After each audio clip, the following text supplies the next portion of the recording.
cowboy hats. I would, if I would have known, I would have brought mine. Or combed your hair.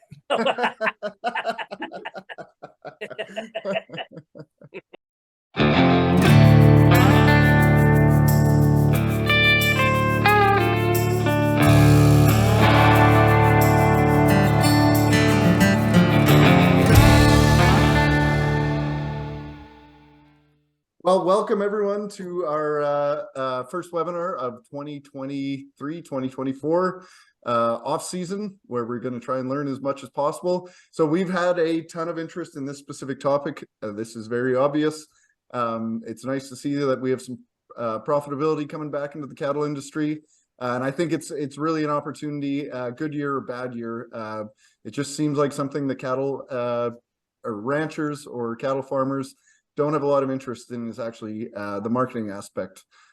Just a very fundamental part of the business of cattle ranching. So we've got a few experts on tonight. So I'm going to give a few stipulations and a few rules. So thank you everyone for all the questions. I had to filter through all of those and kind of come up with the best ones. So because we want panelists to enjoy their time on here, we're not going to make anyone make predictions of what the price of calves is going to be in spring, or what are fats going to be worth come fall, or should I hang on to my calls now or sell them now, or wait for the new year. If these guys are comfortable answering questions like that, basically what I've told them is each one of these guys is producers and has marketing strategies. Obviously, they have marketing insight. That's why they're here. So I told them, I said, just talk about when in doubt, reference kind of the strategy you take on your farm. Nobody's going to take any advice too seriously here. Of course, we need lots of different opinions. This is really about kind of learning fundamental marketing strategy, good times of year to market based on these guys' kind of experience in the cattle industry. So we've got, as per usual, we've got the prizes back for best questions. Hopefully make this very hard on us. We had a ton of excellent questions, like I said, for signups, but put your questions in the Q&A, and really we want to encourage some discussion in the Q&A. So one, if there's discussion about it, I'll turn the attention to these guys so we can talk about it. But also there's a ton of people on the webinar tonight. It's looking like we might have close to 150 on tonight, which would be just fantastic. There's probably somebody out there that has marketing strategy and ideas of their own that they implemented on their farm. So try and get as much discussion as you can. I'm going to magically pick the best question at the end and give somebody a hat, or I guess a hat and jacket we're giving away. So I'm going to open up the Q&A. So anyone that's on right now, a little bit of context. I'm from Clearwater, Manitoba. 2 weeks ago, I was in Saskatchewan. Last week, I was in Alberta. And the difference in dollars between bred heifers and the cow market was eye-opening to me. So maybe in the chat, put where you're from and what the rumor mill is as far as what the price of bred commercial heifers is. And we can get the conversation started. Once we introduce the guys here, we're going to get straight into questions. So there's very short presentation time. Yeah, so we're going to get this rolling. Clayton, we're going to start with you. So Clayton's from Sheeho, Saskatchewan. I've known Clayton now for 3 or 4 years. I like to pick up the phone and call Clayton and say, I'm thinking about doing this dumb marketing idea with the cows. Tell me why that's so wrong. So Clayton, why don't you tell us a little bit about your background, how you got to where you are today, and then we'll talk a little bit about the marketing strategy that you utilize on your farm. Thanks, Joe, for having me involved and included in on this webinar. So live in Sheeho, Saskatchewan. We run a mixed commercial cow-calf operation, a little bit of grain farming, about 1,000 acres. So basically we have predominantly all red cows. We breed them Charolais, and we calve early, kind of in middle of January and February. We moved everything up these last couple of years, and also been auctioneering at Heartland in Yorkton. Started that in 2002, and presently I'm still, contract auctioneering there. I'm not managing it anymore, which I used to for quite a long time, actually. As far as marketing strategy, just watching the markets and auctioneering cattle for the last 20 some years, starting to see a lot of these bigger, heavier calves that are earlier born, really ringing the bells. They kind of follow what a lot of these yearlings are doing. So we got into buying some new red cows that were calving early. So we thought we'd move all of our other cows up a little bit earlier just to try and capitalize in on those end of September prices. And our goal is to try and get them as heavy as possible so we can basically sell them end of September, maybe by about the 10th of October at the very, very latest, just because we see the tan calves are in wicked strong demand. And yeah, that's kind of basically, how we market our calves, Joe. So Cool. Well, I do have follow-up questions, but all of them we're going to get to, Clayton, when we get to question time. So thanks for your introduction. Appreciate you being here. And yeah, we're going to get to, I'm going to not question, but I'm going to ask you some more questions on kind of your marketing strategy and why that might be a good way to go. But next up, we've got Farron Ward from Colgate, Saskatchewan. Farron, why don't you tell us a little bit about your operation, how you got to where you are? Similar background to Clayton with the auctioneering, but I'm sure it was a long road to get there. So why don't you tell us about it? Yeah, absolutely. Live 25 minutes south of Weyburn at a very small town, Colgate. Farm and ranch with my mom and dad, wife, and 2 boys. We run about 450 mother cows, 4,000 acres of cropland. Also, funny story with Clayton and I, we've been hooked since 2000. We were in the exact same auction class, didn't know each other, and ended up in Regina at the auction school together, and have been friends back and forth ever since. So it's a huge network. When you meet someone in the auction industry, your paths cross on a regular basis. It doesn't matter if you're from Manitoba, Saskatchewan, Alberta. So I'm currently selling at Chopper K Auction Mart in Alameda. We run a weekly sale every Thursday, and our marketing is calves kind of get weaned off the truck. All our cows go out to community pasture. What was formerly PFRA has all changed into Grazing Corp now. They go out and some are there. When we bring them back, they're basically weaned off truck with the intent of marketing the calves in the month of January. Kind of try to capitalize on taking the pressure off the fall season. And it was very lucrative this fall to want to sell 600-pound steers. And we said we can't sell 600-pound, or we can't sell 900-pound steers in January if we sell them in September and October. So we put everybody on feed, and that's kind of how it looks here. Awesome. Well, I appreciate you being here, Farron. So next up, we got Miles. Hopefully I'm saying this. Woke. Okay. Woke. Oh, just I like should the have movement, but nothing like it. It's unique for sure. Oh, and you're going to get me double here from Beauvale in Alberta. Beauvale, Alberta. Valen. Yes, sir. Okay. Yeah. Well, why don't you tell me, Miles, and the crew tonight a little bit about your background. And Keegan sent me quite a list of accolades, so touch on some of those too, if you can think of them all. Well, I graduated from auction college in 1986 and spent almost 40 years in the auction business, in the cattle industry, in the horse industry. We're heavy in the horse industry as well. Horse-drawn equipment, barrel horses, performance horses.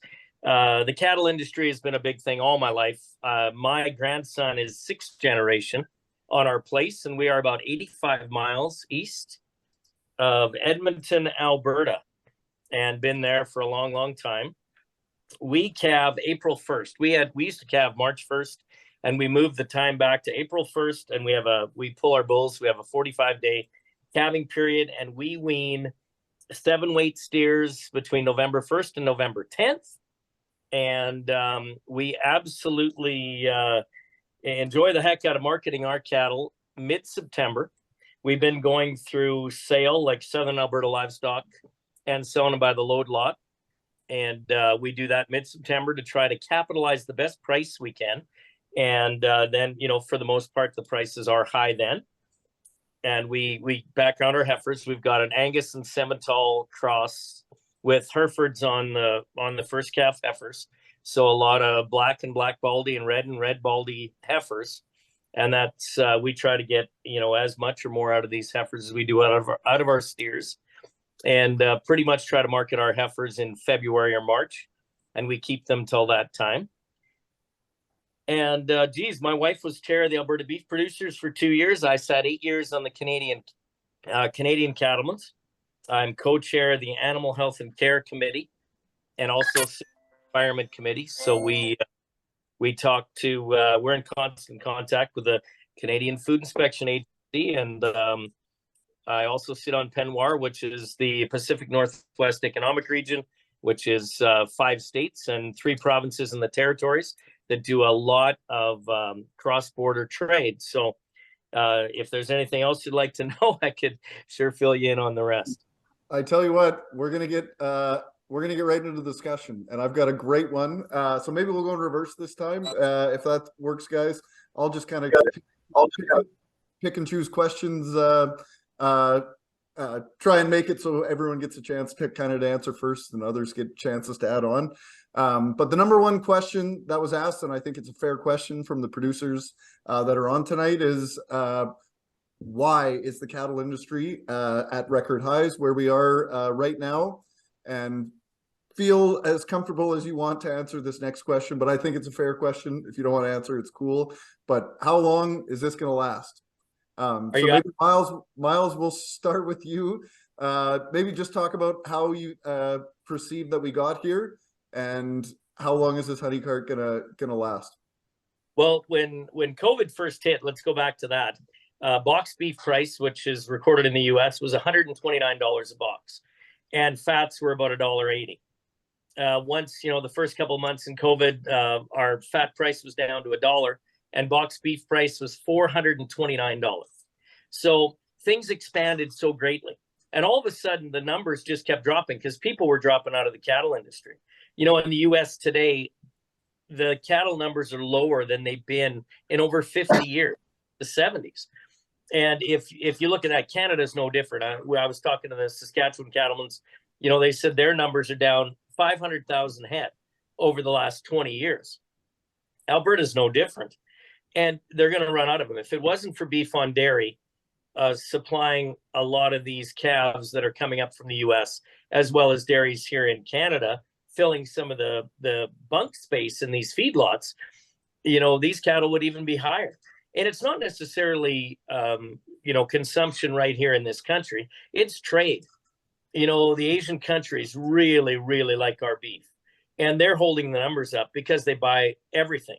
They don't buy just the great cuts. They buy the offals, and they buy everything. So that's where the cattle industry is headed. Our numbers are low, and we really anticipate this lasting a lot longer than it did in 2015. People need to eat, and we grow the best beef in the world, and everybody in the country, everybody in the world knows that, and they want a piece of our beef. Great answer. Farron? Absolutely. Just follow what Miles said. You know, North American numbers have just been on a steady decline. One thing that I've noted the last couple of years, the spring of 2022 and the spring of 2023 affected the number of calves that come to market. There was more losses in some April and some spring storms that did affect the handlings going forward. And it's just kind of it's a slow ripple effect that we're under, that you just slowly see them. You don't, it's not anything to alarm, but all of a sudden there's just more people leaving the industry than entering the industry because the workload has been dramatically higher at calving time the last couple of springs. Clayton, any follow-up thoughts on anything to add what these guys said? Either Clayton is playing the blinking game or he is frozen, I would say. Well, hopefully we can get Clayton back on here, guys. So well, maybe Farron, I'll try and hold your fire. You can feel Clayton, are you back with us? Clayton did warn me about his rural internet, and I was going to do home tonight, but I think so. Can you hear me? Oh, we got you back now, Clayton. Can you hear us okay? You there, Clayton? Okay, well, Farron, why don't hopefully we'll get Clayton back on. Maybe Clayton, if you want to try shutting your video off, that might be less of a draw. Yeah. But I can hear you. I don't know if you can hear me. oh, well, why don't you try and answer that, Clayton, just if you got anything to add. What these guys said. You were a little staticky there, but you were coming through okay.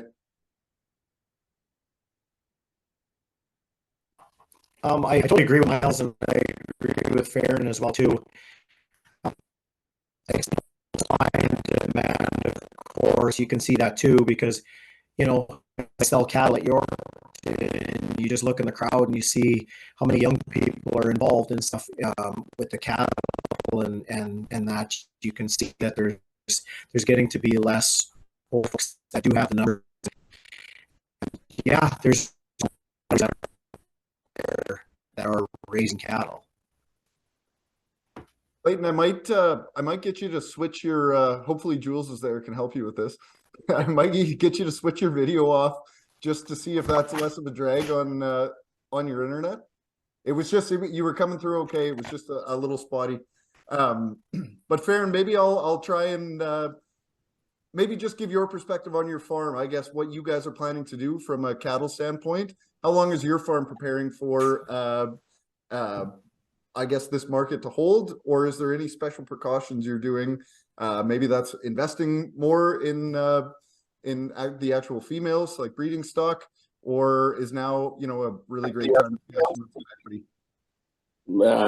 Our feeling is that there's some mixed emotions, because we have been in it long enough to ride the highs, but we've also rode the lows as well. And where I see the scary part is we've watched this thing chart up, and it charted up so fast that in my mind it could have stopped partway through the summer and just leveled off and give everybody the peace of mind that we're going to carry this thing through. Because when we keep driving this higher and higher and higher, when it corrects, it's going to correct not just at the increments that it went up. We're going to miss about 4 increments going down, right? And we're going to hit a bench there, and that just you've got a little bit of cautious optimism. I think it's going to be good going forward. Right here at our place, we're just looking to basically return just our own heifer calves, retain our own heifers, maybe keep a few more. I think that the increased price from last year to this year is going to allow to maybe keep some extra heifer calves at home and still generate the dollars that need to make payments. But the goal is to not get caught on the backside where we've got out where we can't get back into, because we lived the BSE through the auction mart, where we worked at the auction mart 5 days a week and then at home 2 days a week, and all through BSE we worked 2 days a week at the auction mart and 5 days a week at home, and some of those bites are still, we're through the BSE stuff, but the 2015 thing, we were told out how good that was going to be, that we hadn't even seen the tip of the iceberg, and before we got to the tip, the cream had already come off. So cautious optimism. I think it's going to be really good. I'm hoping to see the new year bounce and let some of this correction of all the fall placements get leveled out, and I think it's going to be good going forward. Our numbers definitely are in the cattle producers' favor for sure, but everything that it gets to be so good, it only has one way, and that's probably my biggest thing, is we live every day with what if. Well put. Miles, I'm going to give you 2 questions. So if you want to follow up on that, as far as kind of what you guys are planning for on your farm. And the other one is you made a comment. I actually wrote it down. It was asked in the chat. Explain beef on dairy, because we had a webinar panelist last year who did some explaining, and the possibility that it may start to not suppress demand, but pressure demand for commercial cattle producers going forward. Okay, the first thing, a lot of the weather in this country has been pretty tough over the years. There's been a lot of drought, and we've noticed there's been a lot of open cows in Saskatchewan and southern Alberta that have had 3 or so years of drought. So a lot of those cows are going to town. When BSE hit, and then finally in 2010 numbers went up a little bit, my wife's a veterinarian and she had a mobile practice right at home. So she went from looking after 15,000 mother cows, preg checking, doing their calvings, doing all kinds of stuff within a 50-mile radius of us. And then when 2010 hit, a lot of those producers stepped out. So we went from 15,000 cows in that area to less than 3,000 cows. And that number has not increased over the last number of years, just because everybody in this area was seeding every available acre. A lot of the native grasslands, a lot of things have been worked. And a lot of the older producers, because, well, of course, we know in Alberta here, I think the mean age or the normal age of a cattle producer is in their 60s, 64, I think. I heard 67, but it's depressing either way. Yeah, when they see this light, like this number, like we've got a 1,200 cow outfit fairly close to us, didn't even run bulls this year. In November, when they went to sell, they loaded up everything, and everything went to town. The cows, the calves, the whole works, because they didn't want to say, oh, geez, we'll preg check and maybe we'll stay in one more year. No, everything is going to get worked up. And, you know, because you can insure your crop with crop insurance. You know, there is price insurance with calves, but you can't, there's no guarantee like there is with crop insurance. You put it in, you're going to get some money. We've been trying for a long, long time to lobby and get a business risk management that would be good enough where our younger generations could go to the bank and say, okay, I want cows, I'm going to buy cows, but I want to be able to insure that through the course of a 12-month period. And the banks are just like, well, here, you want 100,000 for cows, we don't want to give you that, but we'll give you 500,000 to buy an air drill, just because that's the numbers, and that's the reality in which we're living. Well, and not to go off on a tangent here, but this is a pretty safe place. I'm quite confident there's not straight grain farms on here. It always bothered me, because we have grain and cattle as well, that my grain operation can be perfectly leveraged based on crop insurance. That's the first thing the bank asks when you go to get an operating loan, and yet I have nothing offered to me on the cattle side.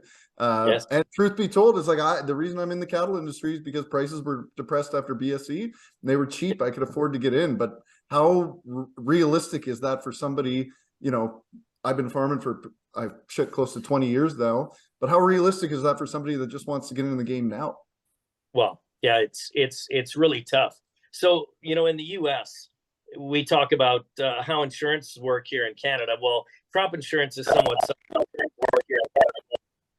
But as far as the whole, the end game of it with in the U.S., over half of their any type of insurance, whether it's moisture insurance or anything, if it's agriculture related, it's subsidized.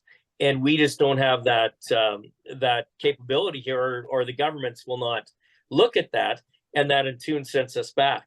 And then it limits, because there's a limited amount of producers, it limits the amount of what companies want to come in here and provide a private insurance. And of course, we know private insurance costs a lot of money. For sure. Well, Miles, let's touch on the dairy question real quick, and then I want to give Clayton, I think his internet's working good, I want to give him a chance to answer this. So beef on dairy, over the last number of years, last year I believe there was over 400,000 beef on dairy calves come up into Canada from the U.S. And those are dairy cows that AI to Angus bulls for the most part, starting to do some Charolais, but Angus calves that are they're 50% Angus, and are coming into these feedlots. They're mostly black. You're not getting black and whites. You're not really getting black white faces. And they're doing a lot of that here in Canada. I had some meetings with the dairy industry just less than a month ago. And of course, they're wanting to ramp that up, because their dairy calves, their dairy bull calves weren't worth hardly anything. But a beef on dairy calf is worth a lot more. You know, in the East, they're bringing $800 to $1,000. So if you can get $1,000 for a day old calf, and it goes off to another area that's going to feed them to 300 pounds, and then they're going to go off to a feedlot. But they are occupying a lot of the bunk space that our commercial cattle industry used to. But there's something that we're going to need, because our cattle numbers are dropping so much. Our feedlot industry is expanding, and our commercial cow herds are going down because of the weather, basically, and because of the age of our producers. Any other questions on the beef on dairy? I could answer a million of them. Put them in the chat, please, guys, if you guys are curious about them. Clayton, I want to give you a chance to answer that kind of where we see this ride, this high kind of going. And I got one other question for you, just to follow up, Clayton, once you answer that. Myself, yeah, I think we're in for, you know, my guess is my own personal guess is I'm thinking 5-6 years at least it's going to be, because in my opinion, you know, and Farron could probably vouch for me too, auctioning every week, the amount of heifers that are coming through the rings, the slaughter cows, and you know the age of the producers. I think the rebuilding time to rebuild, you know, those heifers, it takes a while to get them to be, you know, pregnant heifers and then turn into mother cows. So that process takes a little while. So I think the rebuilding stages it's gonna take a little while, and if the U.S. and Canadian numbers are quite a bit lower, yeah, that's my opinion. I think we're in for some pretty good years. And Clayton, the follow-up question I want to ask you is kind of geographical, just you being closer to Manitoba. I had explained from a cattle buyer that where it used to be an advantage to be a cattle producer in Alberta because proximity to feedlots, we're actually seeing a premium on spring calves in Manitoba because there's the option whether those calves can go east to grass in Ontario or to a feedlot west. I'm wondering where that cutoff is. Are you seeing a benefit from that in Yorkton, or is that something that's just happening in Manitoba?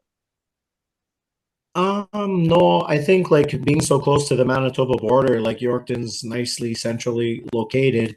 Um, you know, there are a lot of cattle that do go east to Ontario, of course. Like definitely in the fall, a lot of them, and in the spring too. Like you'll see, you'll see a lot of them going that way, and also, you know, I guess with lower supply, you know, whoever, it seems like lots go west too. So it all depends. Like, it just seems like it's a great time to be in the cattle industry. I mean, it seems like the East is very strong, and of course, so is the West. And yeah, it seems like everybody's hungry for these feedlot cattle. So Farron, I guess I better start with some of my questions. I got a few to get here, so maybe I'll keep putting your questions in chat, and if there's a conversation going on, I promise I'll bring it up to these guys. But Farron, I want to pretend for a second that this price explosion didn't happen. What are just some really good ideas that farms should be doing every single year when marketing? Honestly, either steers, heifers, or cull cows, or making the decision, hey, I'm gonna breed more heifers this year, or I'm gonna take advantage of this price increase. What are just some really good fundamental marketing advice? You know, even in a poor year, but that's relevant no matter the price. One of the biggest things I'd like to see more contact with the auction marts. You know, the producers. You know, just stay in constant contact, because we'll watch on a Thursday at the auction mart, and the market can fluctuate from 9:30 to 11:30, and it can bounce back as the markets close, and we'll see swings in the market just on Thursday. So when lots of guys, we truck a few cattle here, a little bit of custom trucking, guys will phone me 5 weeks in advance that their calves are booked into that sale, and making sure I'm available to haul them 5 weeks out. And we're saying stuff can change on an hourly basis on sale day, let alone the day before or the day you gathered the cows. Just intermittent checks just to see where we're at. Good rule of thumb is do what you've always done. If you're happy with that and you think it works, we've got guys that market just like Clayton, them big 7-weight calves the last week of September, first week of October. Those guys, there's no producers all fall that will get as many dollars per calves as them good Charolais steers. One unique thing to our auction mart is it's all regular sale, so the cattle are fresh. There's no pre-sorts. There's no standing around in pens, overcrowded pens. Your calves truck in on Wednesday afternoon and they're sold Thursday. And we are fortunate with some east orders that those calves Friday morning or Thursday night, they're on their way east already. So that the guys, when they see them 2 days later, they haven't been stale dated for in pens that were too tight and on maybe feed that wasn't good enough. but just the constant contact, because just too much can change the technology. Stuff happens so fast now that just as fast as we can get good news, we get bad news, and it does affect what happens. And it would be nice to some guys, just, you know, if they followed up to just give us a chance to let them know that something's in the woodworks, good or bad, right? Or carry on and not to be worried, right? But going forward, numbers are going to help us, I think, for a while, because we've had some front end strings of cattle that we never ever see a heifer calf in the fall, 300 head, and right now they're coming with half of them are steers, half are heifers. It's very, very unique circumstances that everybody's cashing in right now, and they're happy with the price, and they're letting them roll. What that means for spring is going to be an unknown, but it doesn't look to be negative, because once these cattle are gone, they're still going to need to fill pens when they start moving fats out in January and February.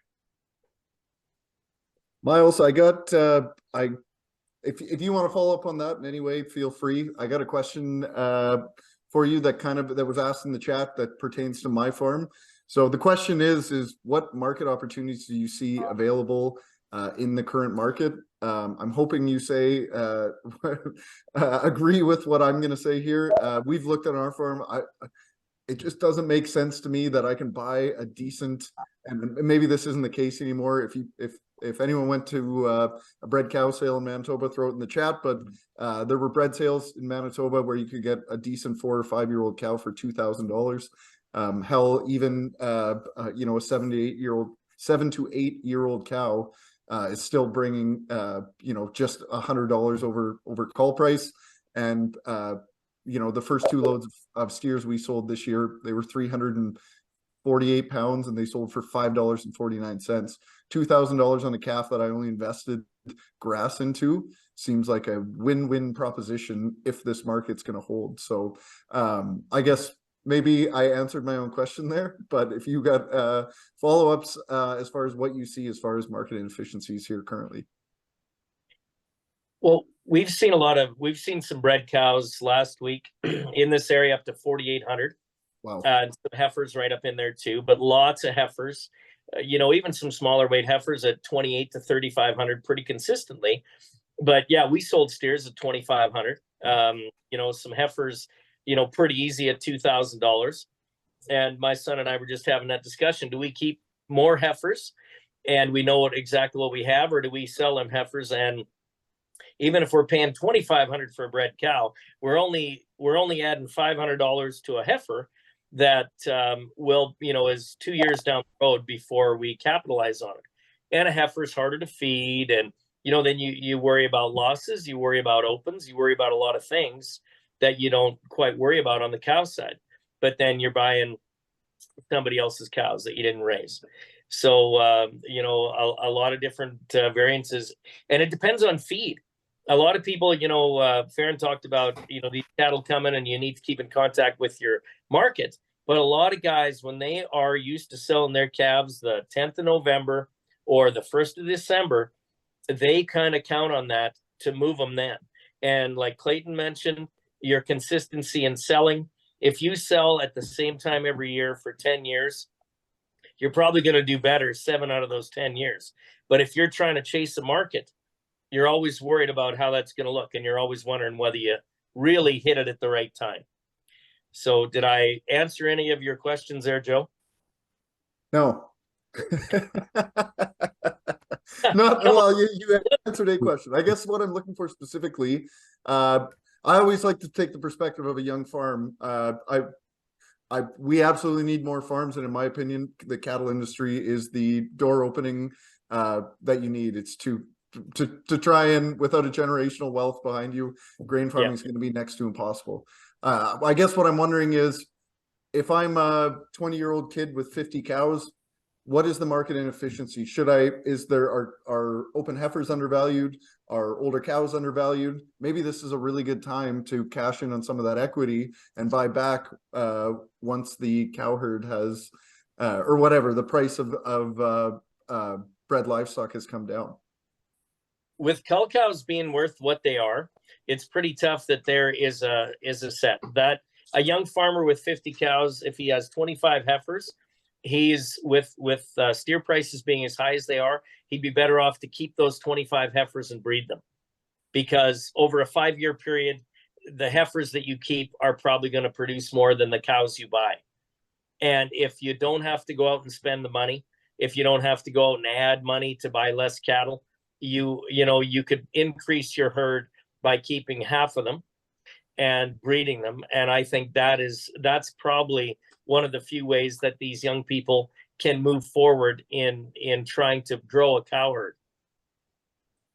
I like that answer better. Not that I like to say one answer is correct or not, but no, that was great. Clayton, on this topic, I guess to give you some context of where I'm asking this question is just my travels across the 3 prairie provinces over the last couple of weeks. Just crazy talking to different farms and the different prices we're hearing for commercial bred heifers and even commercial cows. So just wondering what you're seeing in Yorkton, and if you're comfortable putting a dollar value on, kind of based what you've seen. And then if you want to take a stab at kind of what you're seeing from like a market inefficiency, where you see there's opportunity. Well, yeah. So basically in Yorkton, they're like top end, front end heifers. We've seen them in that anywhere from kind of $3 to $42, $43, $4,400, and that's some select groups from, top end producers and stuff like that. Bred cow sales, that's kind of iffy. A lot of times everybody hears about these cows that are bringing, $2,000 to $2,500. Most of the times I think it's the age of the cows, but any front end, like legit top end dispersals, you hear, they're fetching numbers anywhere from kind of like that 25 to 4,000, with the younger ones bringing, over 4.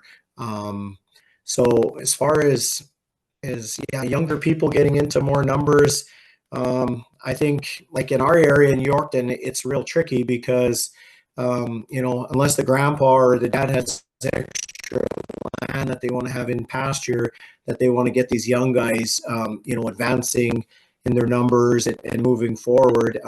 I think we really struggle in this area for the pasture. I think that's the biggest factor that's kind of scaring a lot of people. We've been pretty lucky with moisture in this area, like, within 100 miles of Yorkton, pretty well everybody actually has an abundance of feed, and actually we're pretty blessed. We're pretty lucky. So I think there's more people that would like to expand, but it's just the pasture is what's holding back a lot of people, because there's for what bred cows are bringing in, what a good calf, is looking like what they're going to be worth in the fall. It seems like it's a good investment for sure.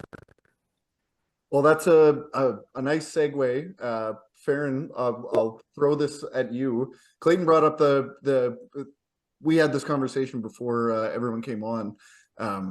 Pasture land competing with, $16 an acre canola.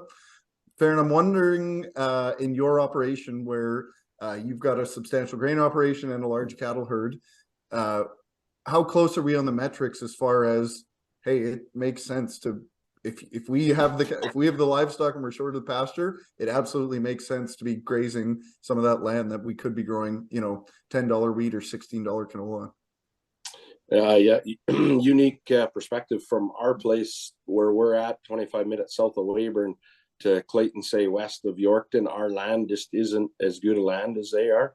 We're in some pretty marginal land. We're actually surrounded by two former PFRA pastures. So our land is just marginal at best, and that's the route that we're heading into with Covers and Co. That to follow up some of this land, being able to silage and then come back with some fall grazing on it, and kind of do 2 crops in one is something that's exciting to me. It's always been do the same thing, and we've played out some tame hay acres.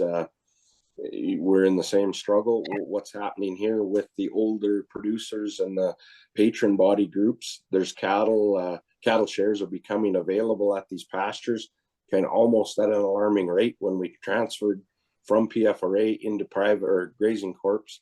Guys said we'd never be taking anybody new and people would never be able to get more shares. And we've watched the exodus over the last kind of 2 years, and we're almost being able to fill cattle. There's more shares available than we got guys willing to bring them. So for us, we don't really have that. We've got a head scratch going on as if, do we keep buying the shares? Do we keep adding the cattle and worrying it? I have a unique situation. I have a father that's 75 and just about on his way out, structuring to get out, and a 17-year-old son waiting to get in, right? So I'm kind of trapped in the middle where too old to learn how to do something new and too young to quit. And both of the other two guys, as they exit and enter, is going to make some of our decisions. But our land is definitely could go back to grass, but we've been successful kind of growing some canola and durum on the edges. Barley is super easy to grow, and it's a nice complement for the cattle. And I don't find the cattle work. I find the grain farming work. So each to their own, I guess. Yes, I used to be the same way. One more. You follow up, and then I got one more question for you. There was a really thoughtful or good question on the beef dairy thing. So you might be sorry you even brought that up. No, not at all. So, the difference in price between the steers and the heifers in this area is almost $1, depending on the weight range. We sold a week ago, and that's exactly what it was. Yeah. So if you're looking at that, if somebody is looking at expanding that way, your heifers are way better value to keep and easier to feed, and your expansion is there, especially with that. When we sold in September, we could have sold heifers for 25 cents off what the steers were, actually 15 to 25 cents pretty easily. And now it's $1. So the market's off a little bit on the heifer side. So, okay, I'll take your beef on dairy question. Sure. This is a good one, and it's possibly cause for concern. What percentage of the beef supply is from the dairy industry currently, and what is the potential supply of dairy into the beef industry? In Canada, there's about 1 million dairy cows. And so if let's say they are breeding 30% of their best cows to raise their own heifers, so they're breeding just Holsteins, so that leaves about 700,000 that's potentially beef on dairy to go to feedlots. And not all of them are going to survive. There's losses. And if you look at what's coming in out of the US, 400,000 last year, the number is going to be higher this year. And they have a lot of beef on. They've got a lot of dairy cattle in the US, a lot more potential to raise them, but they're also feeding them there. So, like I said, there's maybe 300,000 is what the beef on dairy was in Canada. And it probably has the capability of doubling. So yes, I understand how this would be a problem in the future, but like these animals were still being raised for slaughter anyway when they were purebred Holsteins, right? Yes, but as they're being 50% Angus, then they fit into the beef model quite well, and they are being sold as beef, and more so, not as veal, because as Holstein steers, a lot of the more Holstein bull calves or whatever, they were sold as veal at 3 weights or butchered at 3 weights. Now they're being, they're going to the slaughter side of it. There was a few of these, a few years ago, there was quite an influx of dairy steer calves that are black and white calves that came to feed here, and they didn't quite do it. Took a long time to finish them. But when you add the 50% Angus, they are going to fit in. They still take longer than a beef calf to finish, is my understanding. And they will not be as big a carcass as a straight beef animal, but they're consistent. They put a pen full of them at, they're all half brothers on feed. You're going to have some pretty consistent feeding on that type of animal, especially if your cow herd is similarly bred. So a lot of these calves are all out of the same bull or out of very few, very different. So it's cookie cutter. It's a little more cookie cutter than the beef industry. So maybe we'll see if this conversation inspires more questions, and we'll try and get to it. But what's a bigger risk to the Canadian beef industry? Is it something like that, the crossbreeding a dairy cow, or is it, Mexico opening up orders to from Brazil, something like that, or like the export market? Well, you talk about, well, you go to Mexico and Brazil and Paraguay. The U.S. started taking beef from Paraguay that's foot and mouth positive. So they're bringing beef in that's foot and mouth is a big concern of ours. I first brought it forward to lobby the government to try to get a foot and mouth bank here in Canada, and that was over 8 years ago. And finally, in March, our federal government did come up with I think $870 million, I believe, or somewhere along those lines, to get a foot and mouth bank started here in Canada. And they've been working diligently for it. So you open the door to South America and Mexico, it opens the door to more disease issues, because North America, knock on wood, is, foot and mouth free. We don't have a lot of disease issues that a lot of the world does, South America and Mexico included. And so we'd like to keep it that way. So the beef on dairy coming from the US maybe adds a little bit of a variation of disease, to which some of our feedlot cattle aren't as accustomed to, just because of their traveling. And it's not necessarily because they're beef on dairy. It's because they are coming from other parts of North America. So, gun to your head, which one's scarier? Oh, the foot and mouth side of it, because or the southern cattle coming up into the U.S. and then into Canada. By far, I think with our cattle numbers dropping, our beef numbers dropping here in Canada, we need the beef on dairy to fill those pen spaces. We need to keep filling our export markets. We need to have the volume of beef that we've normally had, and we've got to be able to produce the best and feed the best animals we can. So I would think on the disease issues and just cattle coming up from the South America into Mexico and into the U.S. is scarier than the beef on dairy. Good answer. Clayton, I got a couple for you here. I'm going to try and getting lots of questions in the chat. Keep them coming. I'm going to try and lump a couple together here for you, Clayton. What can a producer do to better market their calves heading into auction? And then I got a follow up for you. And also, Clayton, if you want to add anything to what these guys have had to say, same to everyone. Just feel free to hop in. But yeah, what can a producer do better to market their calves at auction?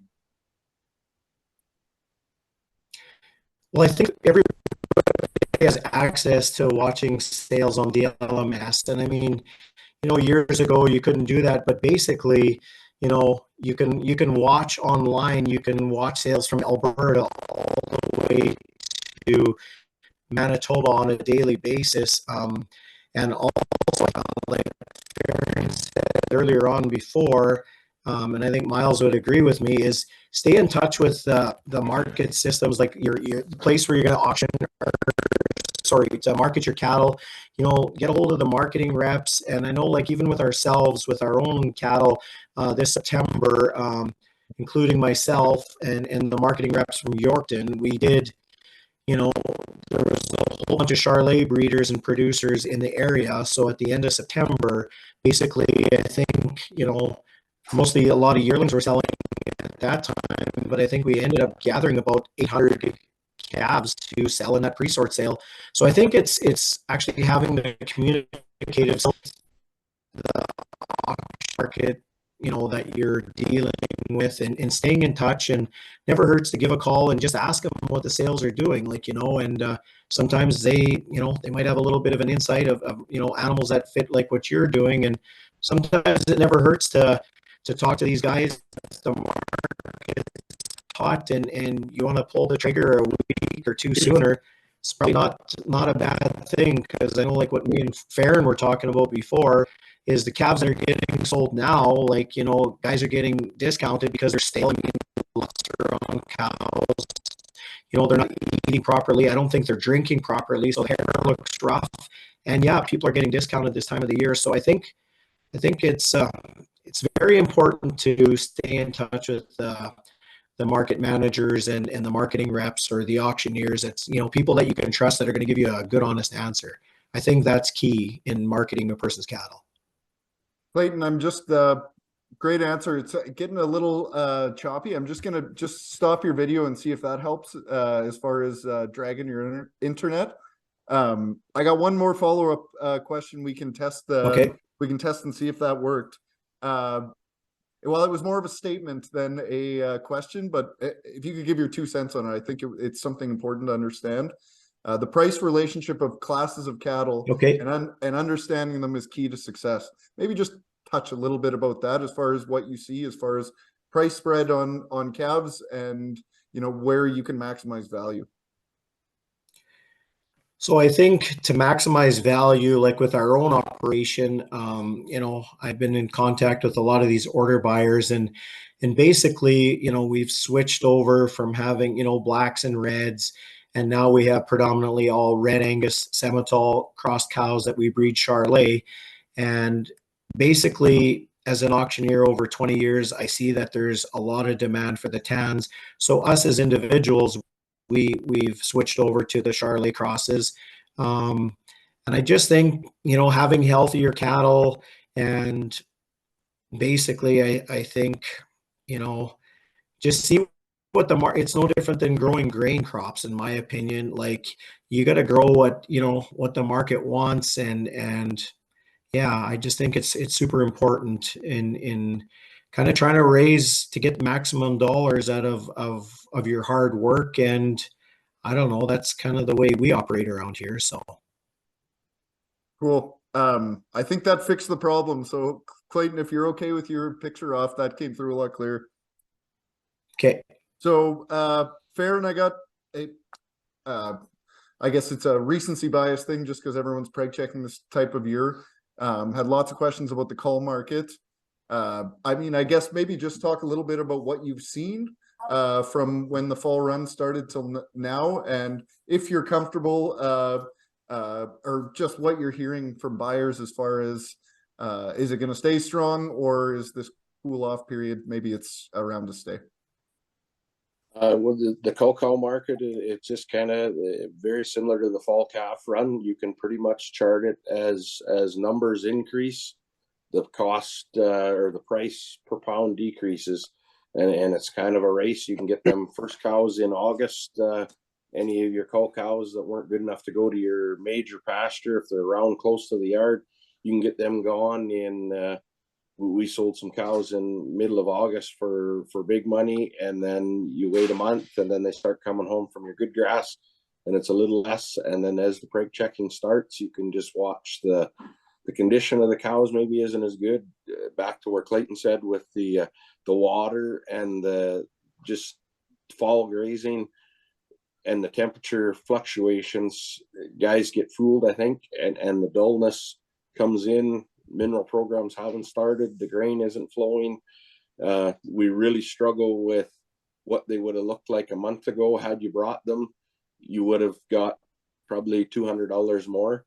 And the trouble is, some of the producers heard what they were 2 weeks before or 3 weeks before. And when they get them there the day that they come, maybe a little bit long-faced in what the net return was, and just kind of, as an auction mart supporter and make my small part of my living doing it, it's hard to watch sometimes, but without that reach out to know what you're thinking, and everybody's just in it for maybe different reasons, right? We have so many different producers that major in oil and cattle are just aside, and when they get there, they're upset maybe with what they brought, but you just learn that over time, what you put into these cows, your return is there. The more you put in seems to be the more you get out. And just back to the constant contact with, you know, if you weren't happy when you marketed that time, maybe reach out and say, what can I do different, right? We've seen lots of calves that'll come and they would have been heavier 2 weeks, 2 sales prior than when they come, and as soon as they get the dull hair look to them, and they just the off weather look, and maybe just the tick of less mother's milk and more trying to do it on their own, but they don't have the tools to do it on their own out in the field setting. it's a recipe for, we're caught both ways. The buyers are seeing so many cattle, offered so many cattle. We've had a fantastic fall of the good calves and cows have sold phenomenal. It doesn't matter if we're on a down week or an off week or we're at the top of the top, but just so many of those light calves come off the start. Guys heard that they're worth $5 a pound, and instead of everybody bringing one or two, we started to see there was nothing kept at home, and that's where if there is a super bright spot, I think it could be there's not going to be as many calves to sell come spring as there was in the fall, because we've seen so many guys just bring them all, right? And I think it met maybe some disappointment, some absolute surprise in September and early October, and that surprise turned into, well, I thought I was going to get more in November, but just strictly a numbers game. And the guy that wanted to sell 3 or 4 of them because he didn't know if they were going to live, that guy on the other end has just took on 400 or 500 of them, and he's fighting the exact same battle. So, Farron, maybe I just got one quick follow-up for you. You talked about the calf run, what's going to be there for calves come spring. I mean, after year after year after year of hard call, at what point do we run out of cows to cull and that market turns around because of straight supply and demand? Yeah, well, and I mean, we're maybe up on some of that now, because we kept saying a year ago, how can all the bred cow sales be full when we're approaching record prices? And that's what was scary to me. Why are guys selling? You're never going to get more than you got for your calves. We sold in January 13th of 23, and that was the most we'd ever got. Set it up to do it again. Hopefully now in 24 is going to be a new record high for us selling. And not saying that 25 might not be better yet. And it's still met with bred cow sales that are full at every turn, every week. And it's just, I agree with both Clayton and Miles that, the setup is going to be good. It's just the risk is, we're increasing risk with it as well. Miles, you got any follow-up on the cull cow market? Basically, pretty much what they said about feed is a big thing, availability of feed and keeping them, and August is always better for open cows, and of course as the fall goes on, but you have to weigh whether you want to keep your calves on till November when you wean them or when you're selling them. And if you sell them in August, you pretty much got to sell those calves then too. So it makes a difference on what you do. Another thing, on marketing side is like VBP Plus or CRSB, Canadian Roundtable for Sustainable Beef. And that's being, it's like the beef quality assurance in the US. If you are part of that group that does everything and is under scrutiny, that I think in the future, it's going to make a difference to people buying insurance and being able to get loans at a better rate. Like it all goes to marketing and how you move your calves and how you move your cows and what you're doing with your herd. So there's your marketing strategies. Well, I wanted to give you a chance to answer a regular commercial marketing question, because I got another beef or dairy beef one for you. And I'm gonna give out, I never do this, but I'm gonna give out the jacket right now. Kelvin Gavelin, this is a great question. I can't believe I never thought of it, because I have put a little bit of thought into the dairy beef. How is the milk industry growing beef on dairy offspring using guaranteed cost of production system, not triggering a trade issue? Why isn't it ever mentioned that there are subsidized cattle entering the beef sector? That is a great question, isn't it?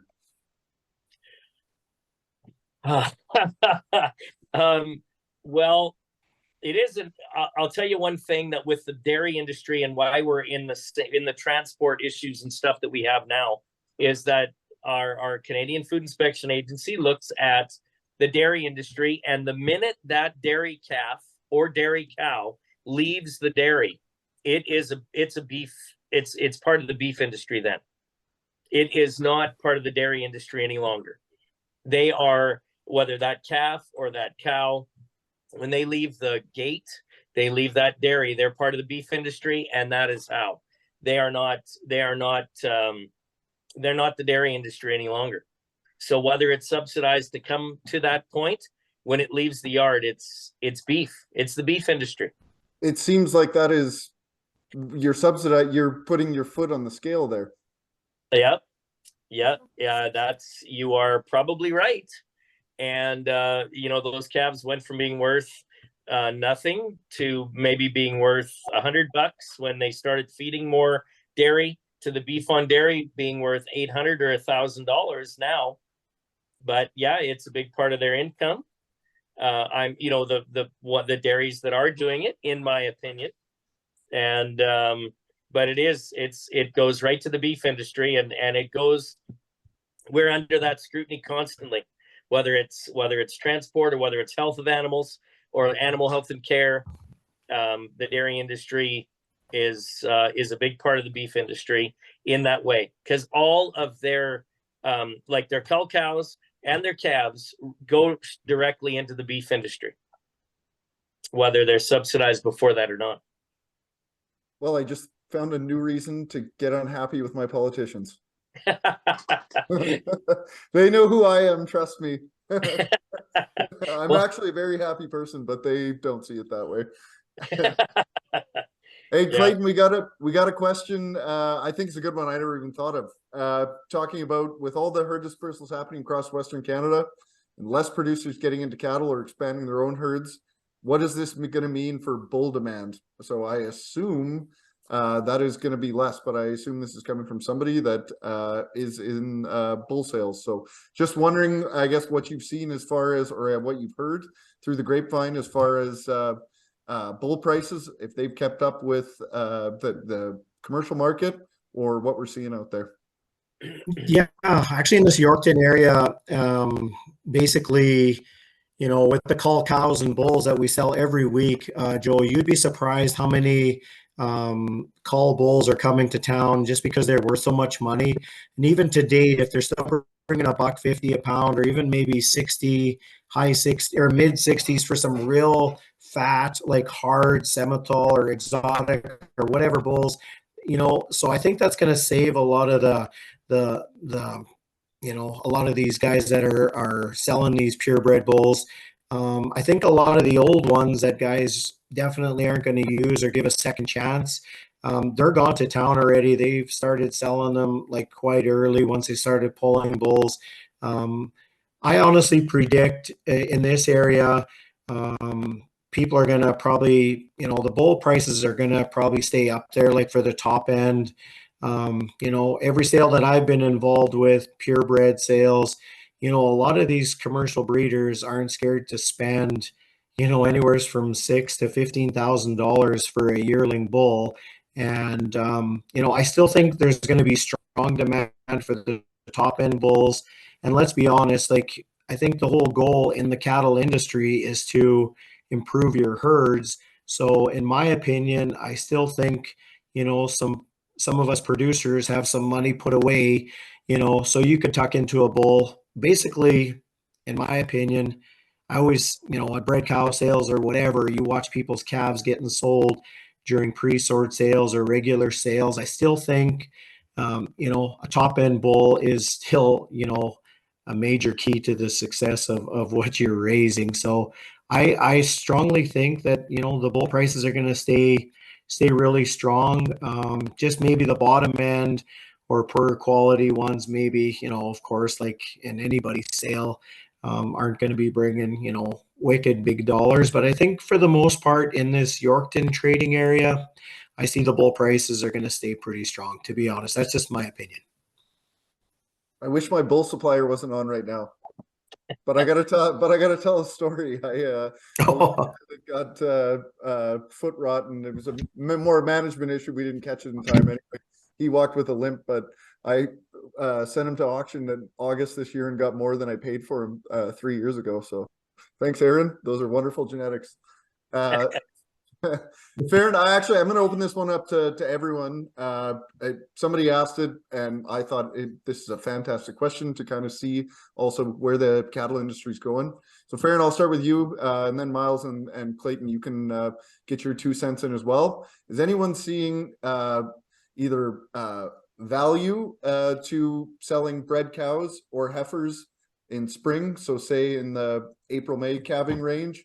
And are we seeing any price differences as far as cows that are being bred, say, January, February. So just, I think it's probably easiest to just talk about commercial producers here, as that's mostly who's on. But are we seeing any fluctuation in price based on when those cows are due to calve? I would think, to be honest, we haven't sold. Our first red cow sale is coming up here just in a couple of days. On Thursday, we're going to have a couple 300 cows on offer. The big push, a lion's share of these people have pushed their calving back. Just the spring of 22, spring of 23 has not made anybody want to calve earlier. And if you look at more infrastructure, buildings, the cost of stuff has gone up for the reward. Guys have pushed back in our area as much as anything. We see lots of calves that, we'll sell lots of calves in the 4 to 5 weight range. We don't see a ton of calves that are over 5 in the fall, just for that simple fact. Unique to us, or I don't remember it at other auction marts I've been at. We'll sell fresh weaned calves probably right through to the middle of February at Alameda. You get out of the truck on a Thursday morning to walk across the parking lot, and they're still balling calves. So it's just kind of a management tool. People have went with the maybe less hands-on. Those cows run out. They're fed well out. The calves look fantastic. We've got a couple producers on corn. They'll run the cows and calves right out on corn until sale day. They'll come the end of January with 650-pound steers, but they are April, May calves, and they've looked at it as a management tool for them. They don't have pen space. They don't need bunk space. The cows, over time wean them off, but the calves, they've done very well. So I would say we're probably seeing the opportunity to buy cows. You would have the opportunity to buy way more cows towards the later end of the calving versus pushing earlier. But as a marketing tip, if you can have 700-pound tan and white steers on October 1st, that basically in the last 5 years has probably been the most dollars per head that you can capitalize on a fall run. Right. And I mean, these guys will argue the Simmental calves and good ones. Absolutely. But it just seems like when we sit down behind the mic and sell a Charolais steer, I start at a different range. I can start where I've already had to work to get to that point on any other color, black, red, gray, doesn't matter. But if you can run a set of Charolais steers in with good hair, there is nothing that they acquires more attention, and that opens up all markets, east, west, and it's Clayton can attest to that. Both guys, they're marketing at the exact time where we're saying if you want to market calves in the fall, that's when you should market. 2 of your panelists are already leading the way. Okay, I got to push back as the only millennial on this crew. I don't want to work that hard. No, I'm just kidding. No, in reality is I just don't. I get the absolute privilege to tour Western Canada, and I meet cattle producers every day, and ultra blessed that Covers & Co seems to attract a younger audience, and it's ripe for change. And I can tell you why. Is I very, very, very rarely meet somebody my age or younger that has cattle that doesn't have some form of off-farm income. And on our farm's the exact same. I obviously I have Covers & Co. My brother's a full-time teacher. My wife's a partner, and my wife is works in healthcare, and Sheldon's partner works as a teacher as well. We got 4 off-farm incomes.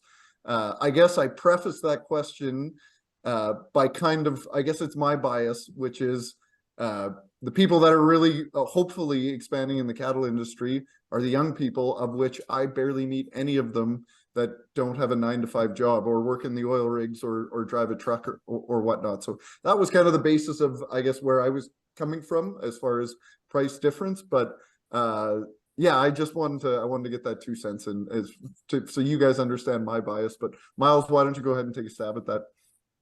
As far as the bred cow thing, in this part of the world, you see that bred cows will bring more money before the first of the year because guys are an income tax spot. So the grain farmers in this country that run cows, they calve early. They want to calve in February or so that they can, they're all done by the time it's time to get into the field. So, just putting that as kind of a for instance, most of them have more money than the straight cow guys. So they're spending the big money before the turn of the year to buy early calving cows. But we've bought cow-calf pairs and bred cows for April and May calving in February and March, not very long before they've calved, for way more reasonable than we could have bought them in the fall. And so, it depends on what you're looking for and where you're going and if you're fighting income tax dollars or not. I'm not. Well, there you go. Wait till spring and you don't have to feed them. You don't have to feed them, and then if you've got grass. So, in my opinion, that's the best time to buy them if you're going to buy some. Well, and don't your own cows. Well, Clayton, maybe I'll give you a chance to answer that question as well, and then maybe I'll touch on what my local auctioneer, who I think's buddies with Clayton and maybe Farron as well, some of the advice he gave me as far as marketing cattle, I'd like to throw out there for you guys to chew on. So Clayton, maybe touch on the bread market first. I think I can agree with Miles and Farron both. But like in this trading area and stuff, I agree with Miles. Like there are mixed farmers that do want, they need some income tax write-offs and whatever. What we are seeing here in this area is, some producers, maybe with smaller numbers, I'm going to say smaller is under 150 or 200 head. They're the ones that are going to calve a little bit earlier and stuff. But any younger people that, like you said, are trying to expand, they're the ones maybe going to gamble and do that May, June calving, a little bit later on, and I agree with Miles, like they are a better bargain because of course you didn't have to feed them all year and stuff like that over the winter. Like the hardest part of the work, or I guess 70% of the hardest work is done. The cows are fed till, February or whatever, March. But I know ourselves, like personally with me and my girlfriend, Jules, we get into a few more cows. I mean, we have facility to calve early. Then that way that gives me time to sell more covers and co, like, when the time is like to sell covers and co. So, but no, it just works better for us because, here we're busy in the spring and we just like calving a little bit earlier, and it just works better for our operation. But yeah, I can see, people with a lot more numbers, it doesn't take a rocket scientist to figure out that, it's a lot easier calving on grass than it is when you're fighting, possibly the cold weather, of course. So guys, I'm going to do kind of the same thing, Farron. I guess we'll start with you, and then we can go around in the circle. So I meet a ton of producers, especially young producers, that have either taken ranching for profit or holistic management. Maybe they're second generation holistic management, and so I'm a byproduct of holistic management. I for sure want to take the ranching for profit as well. I think they're just invaluable tools to understand your operation better. But one of the principles is don't fall in love with the number of cows you have. Just access equity if and when you need it, and when the market is very, very strong, using that to cash in on some equity, take that money, pay down debt, do whatever, and then start building your numbers back up when the time comes. So when we sold calves this this fall, I went to the auction barn to pick up my check because I can't wait the 5 days for it to come in the mail. And I was having a conversation with our local auctioneer, or he owns the auction barn, doesn't do much auctioneering, Alan Monroe. And what Alan's theory was, because we were talking about exactly this, when is a good time to cash in an equity, when are buyers overpaying? And to Alan's theory was selling cow-calf pairs in the spring are the highest value you will ever extract from your cattle operation. Obviously, depending on the year, but his premise is you get some early rains. Everyone's coming off the high of selling calves for $2,000 or $2,500, and the pastures are growing, and there's optimism back in the industry. So I'm curious the thoughts on maybe a good time, or I guess in your guys' perception, what's a good time to say cash in on some of this equity, and what do you think as far as what the market holds with spring cow-calf pairs? Farron, we'll start with you. Yeah, absolutely. The cow-calf pair deal, it's a pretty fun thing to be a part of when you can get in there. And like you say, in our area, the dugouts are in really good shape. We're more fortunate than farther to the west of us. Any type of snow and rain, and we're freezing up quite wet. It's optimism is at an all-time high. I'm kind of looking at it maybe from a quarter turn. We said we want to ride this with as many cows as we have for as long as we can, and then we're going to worry about our pay down at the end of, coming up maybe down the back side of it to try see our way back out of it, right? There's some stuff every time before you'd like to buy a front wheel assist tractor, 2 other things break. And we've made some purchases, so we're riding these purchases through 2, 3, 4 good years of calf crop to get on the backside of those payments and see out the other side that way. But absolutely, as an auction mart, we've had conversations about that all fall. Some of these calves, they just look so high that where were we going to go to add value to them? But the bred cows, with that many coming, the caveat to that now is with the open cow rate higher than it's probably traditionally been in the last few years with poor water, management or grass, whatever, just overall more bugs out in the countries. It's eaten up. Some of the cows are going to stay higher than maybe some guys thought. I honestly thought that they would maybe soften. I helped haul some cows home out of the Johnstone sale last week. $2,350 average for just middle-aged, middle of the road cows. Nothing that you would fight over, but for sure usable cows, right? So you there has to be some optimism there to want to keep that going. And but the pairs come grass, like you say, when you can hear the grass grow, guys forget what the actual price is. Miles? This last spring, you probably could have got 4,000, excuse me, pretty consistently out of a pair, a pretty young pair. And if you would have kept them till now, that same pair would have probably brought you 5,500 or more, because, and because they would have taken a decent cow to bring that, just because there was a little bit of worry about the rain, about the lack of snow, about the runoff. And for the most part in our country, if you're keeping them and you're feeding them and you got good grass, you're going to do pretty darn good keeping. And if you want to split those cow-calf pairs and sell the breds and sell the calf, there's going to be some money in your grass, in my opinion. This spring. Yeah, this spring coming up. Yeah. Oh, well, that's really hard to tell me more. Yeah, I know, and I told you guys I wasn't going to do that to you. Well, it really, we've had a lot of discussions with people from right across Canada, especially Western Canada, and how much grass is left and how much water is going to be available. Man, if we get a good spring, even if we don't have the snow, if we get a great spring and there's some grass coming, just like Farron said and like Clayton said, if these cattle are going to go through the roof, because there's not a lot of them around. And a lot of guys have grass and they're just sitting on it. They might have sold their cows this year and their calves, but boy, they're thinking that if that grass is going to grow, sky's the limit, because, we've come off a really good year.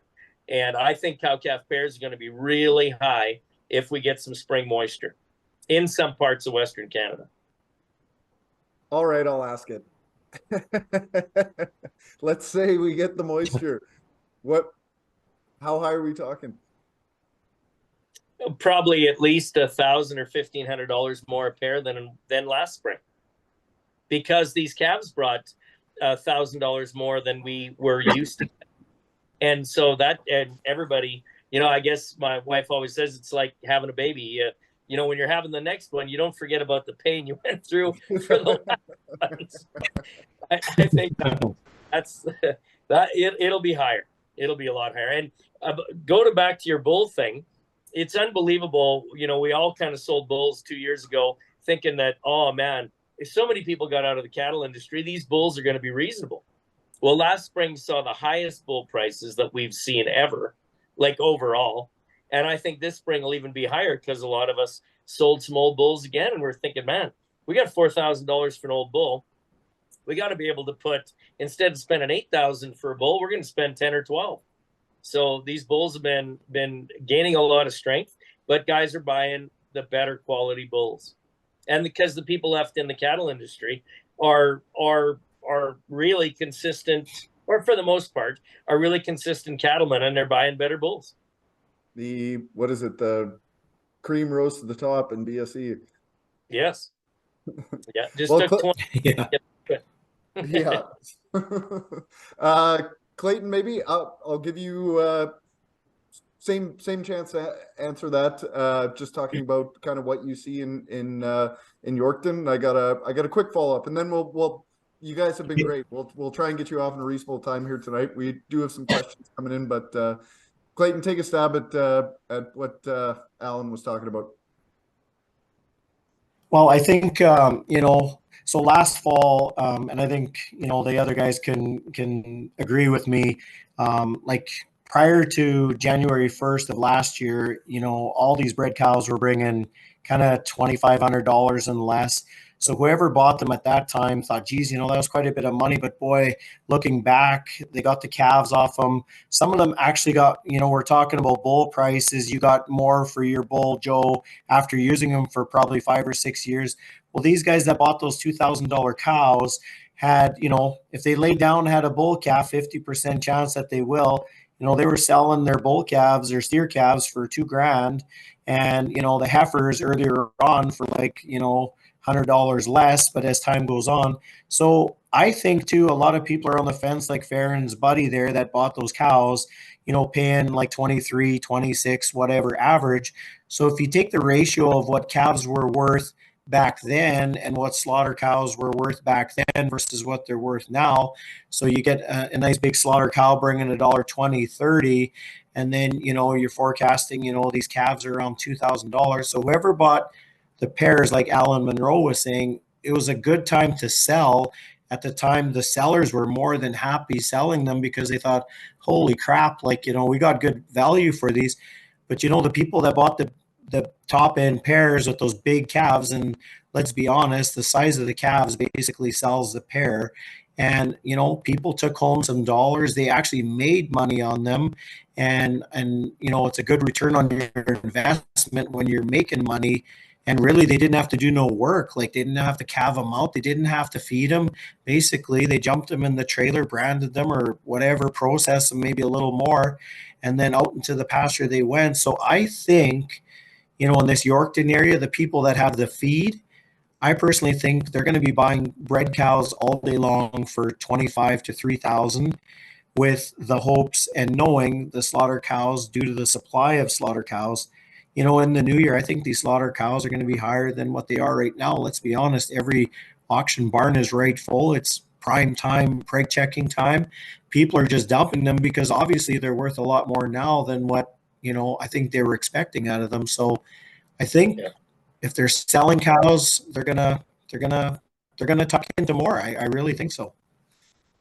So, guys, I was going to make this the last question, but I think its context is so very important, and I always get reminded of this, especially when I go to Alberta. My cost of production is nowhere near what cost of production is in some other spots. Maybe just talk about just quickly the feed situation in your area, the winter feed, what hay's selling for, and what pasture's shaping up to be next year. And I guess I'll start. We were very dry this summer, and we bought a ton of feed, not the highest quality stuff, but some grass hay and some slough hay. We were getting it for 1,500 pound bale for about $70 delivered, or $70 to $75 delivered. And our pasture rates are, I would say, somewhat consistent, maybe $1.25 a day for pairs. So, Farron, maybe you start and just give some context of how things are looking in your area. Yeah, absolute start of 23 was you couldn't have asked for the timely rains, and almost trouble getting crops seeded. And when we got to June 1st, the tap shut off, and there was absolutely nothing until the long weekend in August, and that made everything that we have. So our hay crop was probably average, maybe to tick over average. the hay trade in our area, probably there's lots of hay moving. We're fortunate we source all our own hay just off of rented land that our control. We can kind of control our own costs, so it doesn't fluctuate for us too bad. But you know, the silage was much the same. We had 7/10 of rain long weekend in August, and it turned out to be it made the reason that we had to take the combines out, because for a while it didn't look like there was going to be anything, and it drug crop on later. But you know, going forward, very fortunate. We've put our heads together with the grazing corps that we're a part of. I'm fortunate enough to be the chairman of 2 of them, and my dad is the chairman of the 3rd one that we supply or take cattle to. And those grazing rates have been able to pretty much, we hang right in around that $1.10 for supervised pasture. Been very, very lucky. Couple opportunities with there's quite a bit of oil on the one pasture, and we've come across a couple seismic jobs that have netted back to the patron group. And been able to hold the grazing at a very substantial, you know, the same year over year. We've moved 2 cents one way or the other, but we've had no big swings. Scared that through the Ministry of Agriculture with Saskatchewan that holds our lease, that as these calf prices affect the formula, the rate is going to probably change for the grass. But we've been fortunate to ride 2 increasing calf crops, and the pasture bills have stayed status quo. So outlook right here is good, and I would agree with Clayton that the optimism that the cattle guys, the guys that are in cattle to be in cattle, are going to just continue to operate. We were fortunate enough at the auction mart on Saturday, 300 head purebred Charolais dispersal. And those guys got along amazing for cows. Cows looked fantastic, but sold to demand from Quebec to Ontario to Manitoba, Saskatchewan, Alberta. And, you know, it was pretty, if the purebred guy is thinking it's going to be good, I think the commercial guy can come along behind, because those guys were buying heifer calves at $5,000 and $6,000 a round. And I said to my son, holy smokes, that is a lot of optimism, because it's a long time till she net returns any money. A commercial cow-calf guy, his return is much faster than a purebred guy.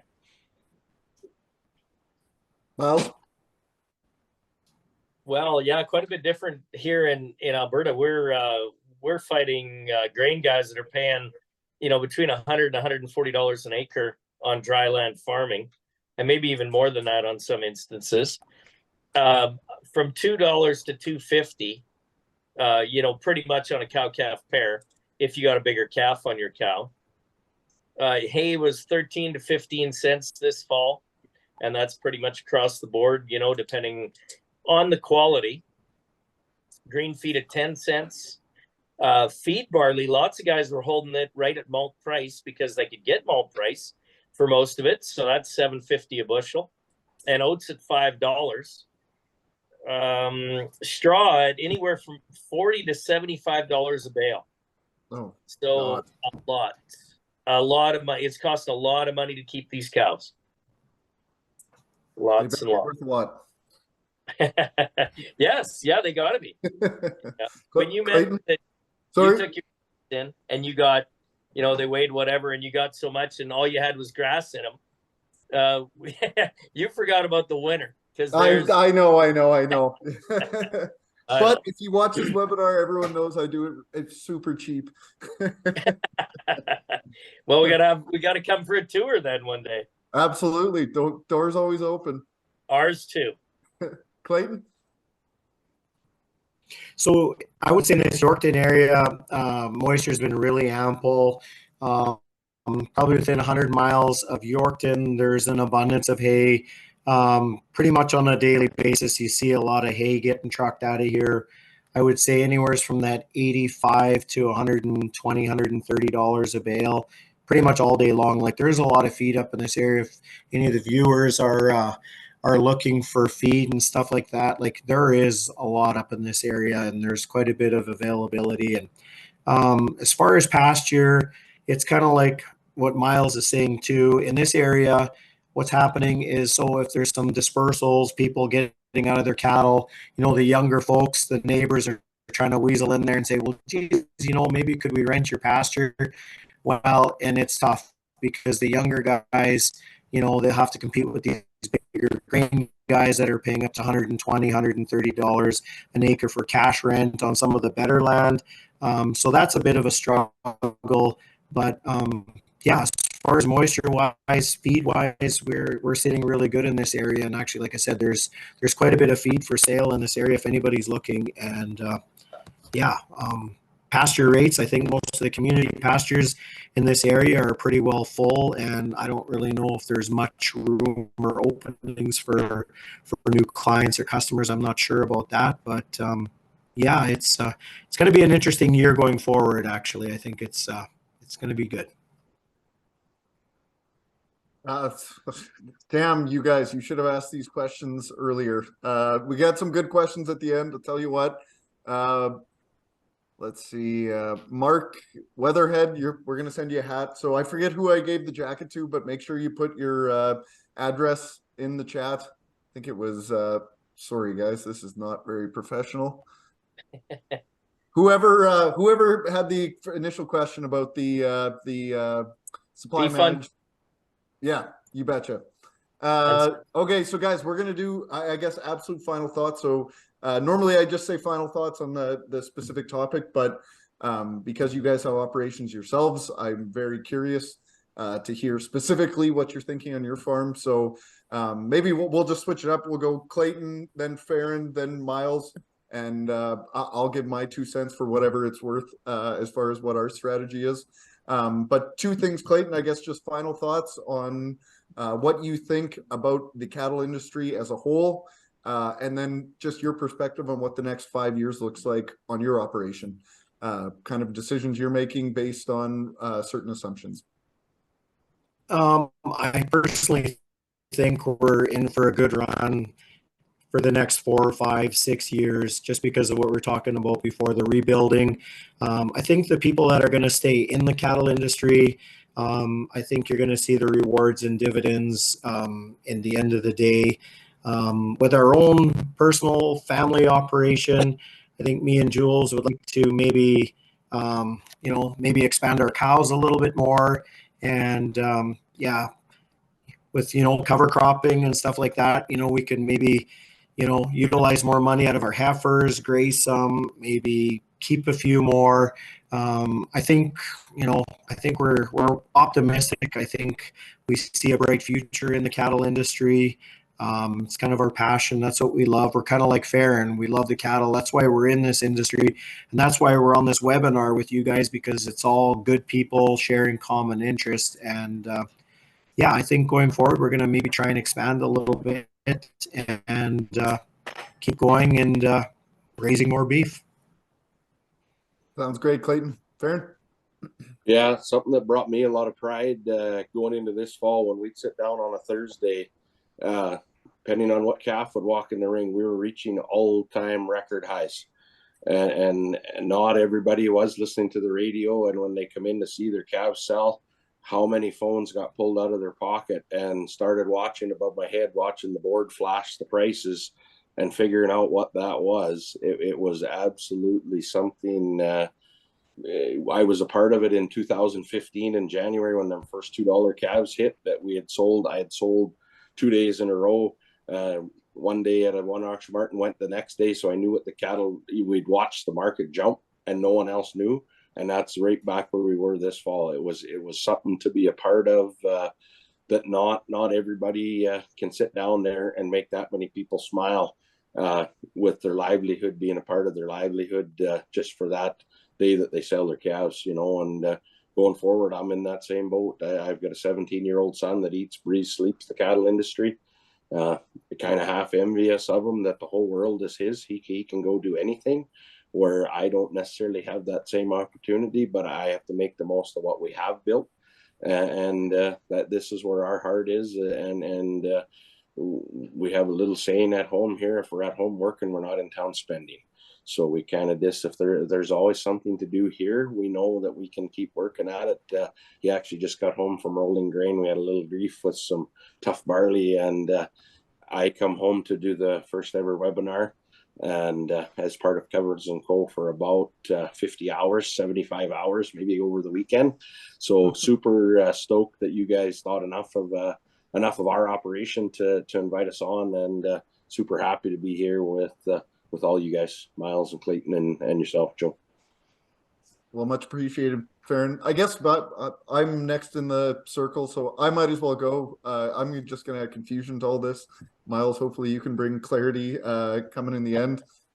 If anyone's talked to me in the last 6 months, I mean, I've literally, Clayton and I've had this exact conversation about, I think there's just an opportunity. I have my own personal bias, which is I get to talk to cattle farms. And I just didn't talk to that many cattle farms that said they were going to expand or get back into the cattle. And yet I had talked to a ton that were either downsizing or using this as their opportunity to get out. I go from, we're going to expand, double our cattle herd because it's a really great opportunity to take advantage of what I think is an inefficiency in the market. Now the cattle prices have creeped up. I don't know how sure I am about that. And 8% interest and 9% interest, there were a couple of questions. That's a real cost on a $3,000 cow. So I go back and forth. I'm the same as Farron and Clayton, and I'm assuming Miles. I kind of getting sick of the grain farming aspect. I like that it's a tool that we can utilize for cash flow and have more places for our livestock to spend kind of the shoulder seasons, early spring and later fall. But I just hate the input side that comes with grain farming, and everyone that's on the farm kind of enjoys the cattle. So we're going to try our best to get more invested in the cattle side and yet not fall too in love with them. So if the opportunity comes that maybe we can sell a cow-calf pair for $7,000, crazy things have happened, to just make sure that we take advantage of those opportunities when they come. But to be perfectly honest, we've never done that before, so it'll be quite a feat if we are selling bred heifers or cow-calf pairs or bred cows. But it's something that I think is a really good marketing idea, and I have spoken with a ton of producers that do it and seem to have success with it. So anyway, Miles, normally I get the final word. This is the Covers and Joe show, but you're going to get it today. Oh, my goodness. Well, I spent a lot of years being heavily vested in cowboy politics, we like to call it. So with the Canadian cattlemen's and the Alberta beef producers, Canada exports 50% of the beef we produce. So we have constantly got to be looking for markets, whether they're Asian markets or the U.S. markets, and a lot of it goes to the U.S., of course, both live and finished product. And we need them. We need our export markets. Very optimistic in the cattle industry and always have been, even with the highs and lows. We take a protein, or we take a grass that nothing can eat and turn it into beef. And it takes, 1 kilogram of grass will produce more than 1 kilogram of beef. So that's an amazing feat for these cows. And they're a part of sustainability. They're a sustainable part of agriculture. The zero-till guys and the grain guys think they are a real green way of farming. Well, no, you can take a cow and take grass that nothing can eat, and she's going to give you she's going to sequester a lot of carbon while she's eating that grass, and that grass is bringing it back into the markets. And that's what I'm trying, actually, for the last number of years, is getting ranchers paid for the carbon that their grass and their trees and everything else is sequestering. So we've been working on that a lot, and I think it's going to be the wave of the future. It's going to be money for grass producers to keep up with the grain guys, that we'll get an income, on the carbon side each and every year as well. And I'm very optimistic. We used to run about 400 custom cows besides the cows of our own, but because of weather, we've brought that back and scaled that back a little bit. So the chance of expansion is there, in a quick note.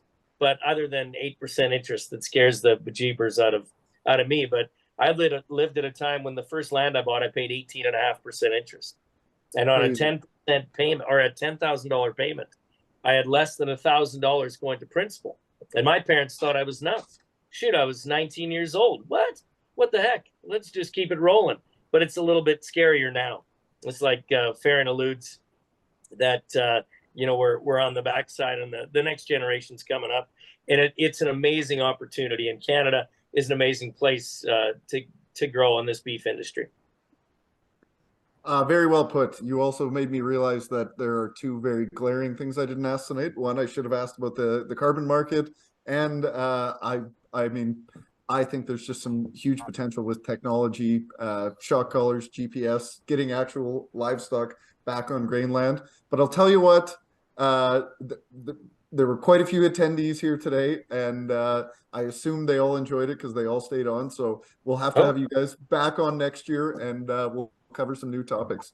But anyway, in the meantime, you guys, I really, really appreciate your time. Like I say, this was the best attended webinar to date. Hopefully people got some good information. At the very least, I got some great information. And Miles, I spend a ton of time in your area, so I might take you up on that. Please do. You've got my phone number, and you do it. And thanks to Clayton and Farron. Thank you guys. And thanks, Joe. What an opportunity. And anytime you just give me a shout, I'd love to talk to any of you. Awesome. Well, sounds great, guys. Have a great night, and much appreciated again. Thanks a lot for all your time.